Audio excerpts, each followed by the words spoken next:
Economics को पढ़ रहे थे, सेक्टर्स ऑफ इंडियन इकोनॉमी, और उसके 2 पार्ट कंप्लीट कर चुके हैं और हम तीनों सेक्टर को समझ गए थे, प्राइमरी, सेकेंडरी और टर्शियरी, और उसके इंपॉर्टेंस को भी समझ गए थे, उनका जीडीपी में, उनका रोजगार सृजन में, एम्प्लॉयमेंट में कितना रोल है इसको समझ गए थे। और अंत में हम ये समझे कि टर्शियरी सेक्टर जितना ग्रोथ करता है इकोनॉमी उतनी डेवलप होती है, और सेकेंडरी सेक्टर जो है वो बैकबोन होता है। अब सेक्टर को हम दूसरे पार्ट में डिवाइड किए थे, ऑर्गेनाइज्ड और अनऑर्गेनाइज्ड। ऑर्गेनाइज्ड को हमने देख लिया था कि ऐसे उद्योग, ऐसे इंटरप्राइजेस जो गवर्नमेंट से रजिस्टर्ड हो और ये रूल रेगुलेशन फॉलो करते हो। एग्जाम्पल था जॉब रिलीज, गवर्नमेंट में भारत सरकार की नौकरी, रिलायंस, गेल आदि। अब हम अनऑर्गेनाइज्ड सेक्टर को ध्यान में देते हैं। ये क्या है? It includes those small and scattered units which are largely outside the control of the government. ऐसे छोटे छोटे बिखरे हुए ऐसे यूनिट जो सरकार के कंट्रोल से बाहर होते हैं। दो there are rules and regulations but these are never followed here. Rule regulation तो होते हैं। अच्छा देखिए यहाँ पर एक इम्पोर्टेंट है, कई बार आता है क्या रूल रेगुलेशन नहीं होते, तो आप ये मत कहिएगा कि नहीं होते हैं। रूल रेगुलेशन इनके लिए भी होते हैं बट ये फॉलो नहीं करते हैं। ऑर्गेनाइज वाले फॉलो करते हैं, ये फॉलो नहीं करते हैं। जैसे एग्जांपल देखें, कैजुअल वर्कर्स इन कंस्ट्रक्शन, जहाँ बिल्डिंग बनती है, मजदूर काम करते हैं सड़कों में, या फिर छोटी दुकान जितनी होती है। अब ऐसे सेक्टर में जॉब की कोई सिक्योरिटी नहीं होती है और यहाँ पर रोजगार बहुत कठिन होता है। आप देखें दुकान में शॉपकीपर देर देर तक काम कराते हैं, जब चाहे उनको तब निकाल देते हैं। वो बीमार हो गए, एडवांस मांगना है तो उनको पता नहीं मिलेगा कि नहीं मिलेगा, और कोई फैसिलिटी नहीं होती है। आइए ऑर्गेनाइज और अनऑर्गेनाइज को थोड़ा डीप में समझ लेते हैं। तो ये ऑर्गेनाइज सेक्टर है, इनके लिए एक एक्ट आया था, इंडस्ट्रियल एक्ट, वो 1956 में आया था। Terms of employment are regular registered by the government, follow various rule and regulation. अब इसमें हर तरह के रूल और रेगुलेशन फॉलो किए जाते हैं। सिक्योरिटी ऑफ एम्प्लॉयमेंट, रोजगार की सुरक्षा होती है, गारंटी होती है। अब जैसे मुझे देखिए, मैं केंद्रीय विद्यालय में टीचर हूँ, तो अब ये नहीं कि मैं यहाँ टीचर हूँ, कल जाऊंगा तो मुझे निकाल कर भगा दिया जाएगा। अब जब आप गवर्नमेंट जॉब में आ गए तो आपकी जॉब की सिक्योरिटी हो गई, फिक्स हो गया कि आप इतने वर्षों तक आराम से जॉब नौकरी कर सकते हैं, बशर्ते आप कुछ अनैतिक कार्य ना करें तब। और employees like getting paid leave, उनको जो लीव मिलती है, किसको? ऑर्गेनाइज सेक्टर के एम्प्लॉय को, वो पेड लीव होती है। जैसे समर वेकेशन स्टार्ट हो गया है, अब अगर आप एक शॉपकीपर की दुकान पर काम करते हैं और 10 दिन शॉपकीपर के यहाँ मत जाइए, वो आपकी तनख्वाह को, पैसे को काट लेगा, सैलरी को। लेकिन यहाँ देखिए 50 दिन का समर वेकेशन है और रोज सैलरी आ जाएगी। रोज मतलब कि महीने के लास्ट में किसी दिन की सैलरी कटती नहीं है। तो ये क्या? और होली है, दीपावली है, और सारे जो लीव कैसे होते हैं? पेड होते हैं। किस सेक्टर में? ऑर्गेनाइज सेक्टर में। पेमेंट ड्यूरिंग हॉलीडेज, छुट्टियों में भी हमें पेमेंट मिलता है। प्रोविडेंट फंड, रिटायर होने पर जो ग्रेच्युटी होती है वो फंड, ये सारी योजनाएं होती हैं। He is supposed to get medical benefits and under the laws fixed number of hours, और मेडिकल बेनिफिट भी मिलते हैं। कोई भी ऑर्गेनाइज सेक्टर हो, गवर्नमेंट जॉब का आदमी हो, वो बीमार हो, उसके परिवार के सदस्य बीमार हो, तो आपको सरकारी स्वास्थ्य की सुविधाएं प्रदान की जाती हैं। हॉस्पिटल का पूरा बिल सरकार देती है, जब आप उसका बिल लगाएंगे तो सरकार देगी। और काम करने के घंटे भी फिक्स होते हैं। स्कूल का आवर्स या बड़े बड़े ऑफिस का घंटे फिक्स होते हैं, नहीं कि आपको जब चाहे तब काम कराए, कोई कितना भी कराए, ऐसा नहीं होता है। हाँ, विशेष परिस्थितियों में आवश्यकता अनुसार कभी कभी बुलाकर कुछ कराया भी जाता है। तो ये हो गया ऑर्गेनाइज सेक्टर। अब अनऑर्गेनाइज क्या होगा? सिंपल सी बात, जहां पर एम्प्लॉयमेंट की सिक्योरिटी ना हो, रूल रेगुलेशन हो लेकिन इनको फॉलो ना किया जाता हो, पेड लीव ना मिलती हो, हॉलीडेज के ड्यूरिंग पेमेंट ना मिलता हो, ग्रेच्युटी वगैरह की व्यवस्था ना हो, मेडिकल बेनिफिट्स ना मिलता हो, और काम करने के घंटे भी फिक्स ना हो, इसको हम कहते हैं अनऑर्गेनाइज सेक्टर। और difference between organised and unorganised sector 3 marks में आपके एग्जाम में आता है, तो इसको ऐसे 9 खींच करके डिफरेंस लिख लीजिएगा, 3-4 पॉइंट इधर, 3-4 पॉइंट इधर, ऑर्गेनाइज और अनऑर्गेनाइज का जब आप नोट्स बनाइएगा तो एग्जाम की दृष्टि से तो हम समझ गए होंगे। अब आगे नई चीज देखते हैं, क्या दिख रहा है, लुकिंग फॉर अ जॉब। एक आदमी बोर्ड लिए खड़ा है कि मुझे क्या दे दो भैया, नौकरी दे दो, नौकरी दे दो। कोई नौकरी क्यों मांगेगा, जाहिर सी बात है जब उसके पास नौकरी नहीं होगी, इसका मतलब कि वो क्यों नौकरी मांगेगा। अब देखिए, तो नौकरी जो मांगेगा उसके पास नौकरी नहीं है, मतलब वो क्या है, बेरोजगार है, उसके पास रोजगार नहीं है। तो भैया बेरोजगार कहते किसे हैं, पहले हमें ये जानना जरूरी है। तो देखिए पहली शर्त क्या है बेरोजगार होने की, कि उसकी एज क्या हो, 15 to 64, 15 साल से वो छोटा ना हो और 64 साल से 64 साल से बड़ा ना हो। ये हो गई पहली कंडीशन। दूसरी कंडीशन देखिए क्या है, एबल टू डू वर्क, वह काम करने के योग्य हो। दूसरा, वांट्स टू डू वर्क, उसको काम करने की इच्छा भी हो। अब भैया राजे महाराजे हैं, 40 साल के हैं, उनके पास करोड़ों की संपत्ति है, वो सो रहे हैं, उनको काम करने की इच्छा ही नहीं है, तो आप क्या कहेंगे कि वो बेरोजगार हैं? नहीं, वो बेरोजगार नहीं है भैया, क्योंकि बेरोजगार वही होता है जो काम करने की योग्य और जिसकी काम करने की इच्छा भी हो। अब क्या हो, आखिर देखिए, और वो इच्छा कैसी हो, एग्री ऑन करंट मार्केट पे। अब मैं केवी में टीचर हूँ, मैं कहूँ भैया मैं कल से केवी तभी पढ़ाऊंगा जब मुझे 5 लाख रुपए महीने मिलेगा, तो कौन केवी मुझे रखेगा, लाभ मार के भगा देगा। तो मैं कब एग्री रहूं, जब मैं मार्केट में जो इसमें सैलरी चल रही है उसी सैलरी पर मैं काम करने के लिए एग्री हो जाऊं कि भैया मेरी एज 15 से 64 के बीच है, मेरे अंदर काम करने की योग्यता है, काम करने की इच्छा भी है, और जो मार्केट वेज करंट में चल रहा है मैं उसी वेज पर काम करूंगा। ऐसी कंडीशन होने पर भी अगर आपके पास जॉब नहीं है तब उस बंदे को कहा जाता है अनएम्प्लॉय बंदा है, या अनएम्प्लॉयमेंट वाली कंडीशन है, या बेरोजगार की कंडीशन है। क्लियर ना? ऐसे ही कोई लड़का घूम रहा हो, आप पढ़ते हैं तो क्या आप बेरोजगार नहीं हैं, क्योंकि अभी आप स्टडी कर रहे हैं। इनमें से बहुत लोगों की एज तो 15 साल नहीं है, और अगर है भी तो आप काम करने के योग्य नहीं है। अगर आप योग्य होंगे भी तो आपको काम करने की इच्छा नहीं है, क्योंकि आपकी इच्छा क्या है, स्टडी करने की, पढ़ने की है, तो आप बेरोजगार नहीं हुए। बेरोजगार वही लोग होते हैं जिनकी एज इतनी रहे, जिनकी काम करने की इच्छा हो और जिनका काम करने के जो योग्य भी हो, और साथ ही साथ मार्केट रेट पर वो काम करने के योग्य हो, उसके बाद भी उनको नौकरी ना मिलती हो, तो ऐसी कंडीशन को हम कहते हैं मित्रों अनएम्प्लॉयमेंट, बेरोजगारी की दशा। अब देखिए कितने तरह की बेरोजगारी, कई होती है, लेकिन सेक्टर से जुड़ी हुई बेरोजगारी 2 होती हैं। अब बेरोजगारी हम क्यों पढ़ रहे हैं भैया सेक्टर ऑफ इंडियन इकोनॉमी में, क्योंकि हम देख रहे हैं कि सारे सेक्टर एम्प्लॉय को रोजगार सृजन करते हैं।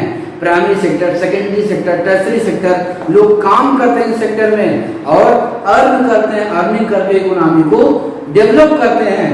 तभी तो सेक्टर का इंपॉर्टेंस है। सबसे अधिक रोजगार टर्सरी सेक्टर दे रहा है आजकल।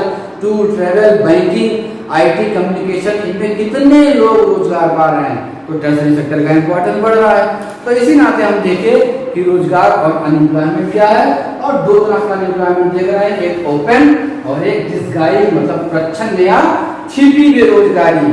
अब छिपी बेरोजगारी, डिस्गाइज क्या है, ये तो छिपा हुआ हो, जिसको हम पकड़ ना पाए कि बेरोजगार कहाँ है। तो पहले डेफिनेशन देखें फिर उसको समझ लेते हैं। More people engage in than the people required for work. अब किसी एक काम में मान लिया 4 लोगों की जरूरत है और उसमें 12 लोग काम कर रहे हैं, 4 ही लोगों में वो काम हो जा रहा है, तो 12 लोग काम कर रहे हैं, तो 8 लोग क्या हुए, बेरोजगार हुए।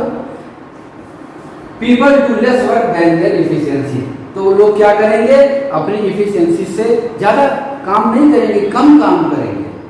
एक आदमी अगर एक घर को पूरा पोछा लगा सकता है, साफ सफाई रख सकता है, आप 4 आदमी लगा दीजिए तो 4 आदमी मिलकर भी एक ही घर की सफाई करेंगे, मतलब लोग थोड़ा थोड़ा करेंगे, प्रोडक्शन भी कम होगा और उसमें 3 आदमी छिपे हुए बेरोजगार हैं। कैसे हैं देखिए, ये खेत की जुताई हो रही है 1 2 3 4 5 लोग। अब ठीक से आप देखेंगे तो 2 या 3 लोग मिलकर के इस खेत की जुताई कर सकते हैं। अब इसमें 5 लोग भाई काम कर रहे हैं, तो कोई 2 लोग इसमें से काम नहीं कर रहे, वो फालतू में लगे हुए हैं। ऐसी बेरोजगारी को हम कहते हैं छिपी हुई बेरोजगारी। लेकिन छिपी हुई क्यों है? कौन से ये 2 फालतू, ये नहीं पता है। इन 2 को निकालें तो ये 3 संभाल लेंगे, इन 2 को निकालें तो ये 3 संभाल लेंगे, इन 2 को निकालें तो ये 3 संभाल लेंगे, इसको और इसको निकालें तो ये 3 संभाल लेंगे। मतलब कोई भी उसमें से ऐसा बेरोजगार फालतू में काम वहां पर कर रहा है।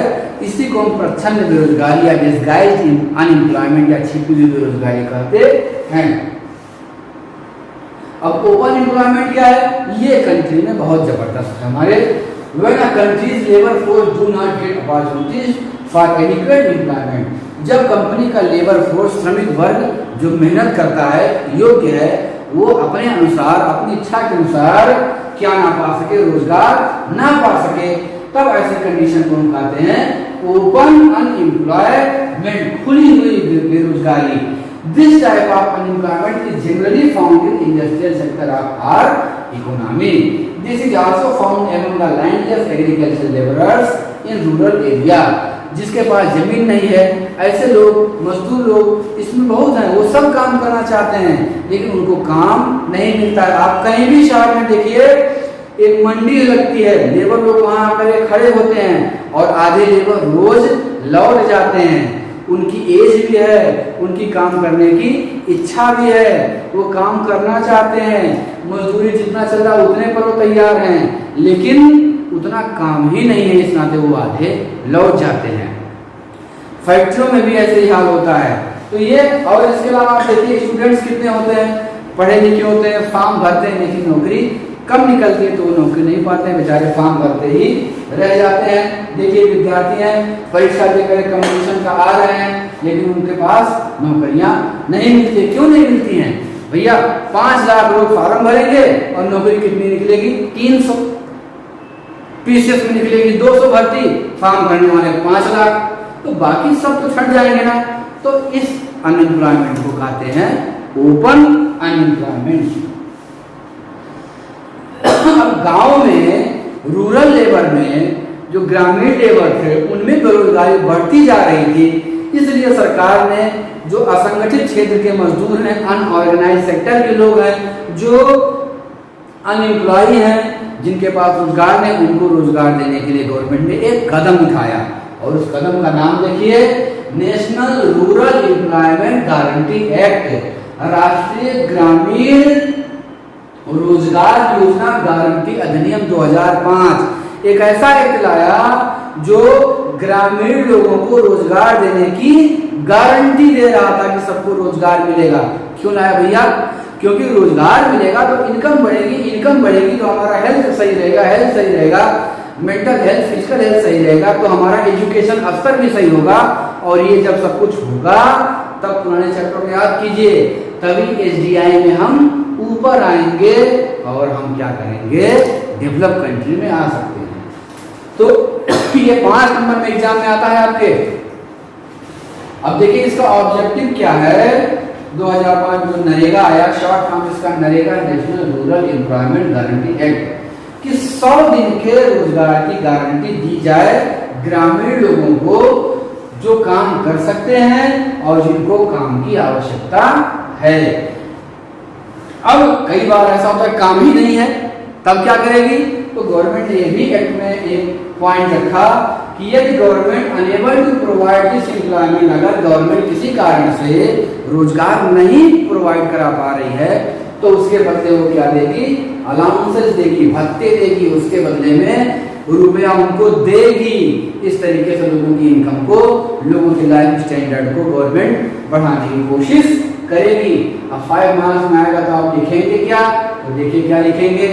एक्ट वाज पास्ड इन सितंबर 2005 2005 सितंबर में इस अधिनियम को पास किया गया, लेकिन लॉन्च कब हुआ?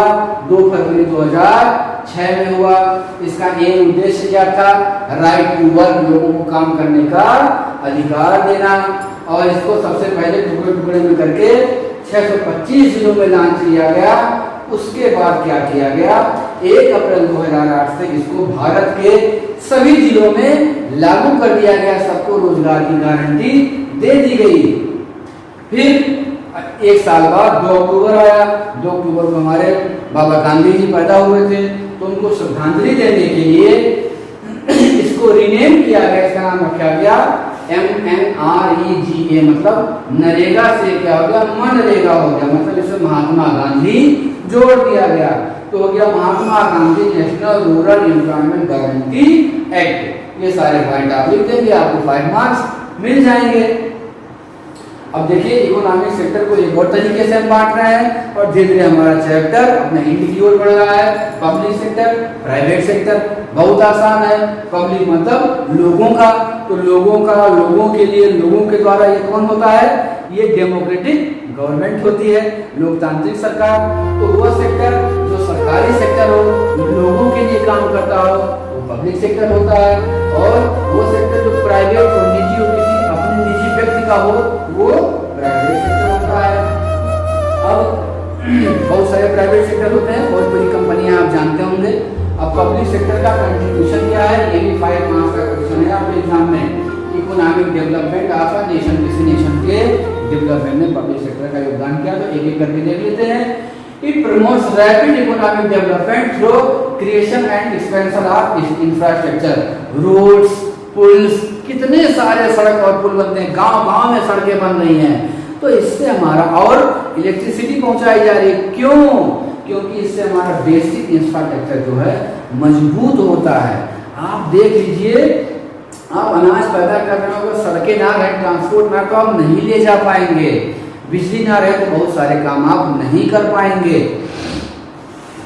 पुल ना रहे तो आप नदी को पार नहीं कर पाएंगे, आप इधर के इधर ही रह जाएंगे, आपका सामान यहाँ से वहाँ नहीं जा सकेगा।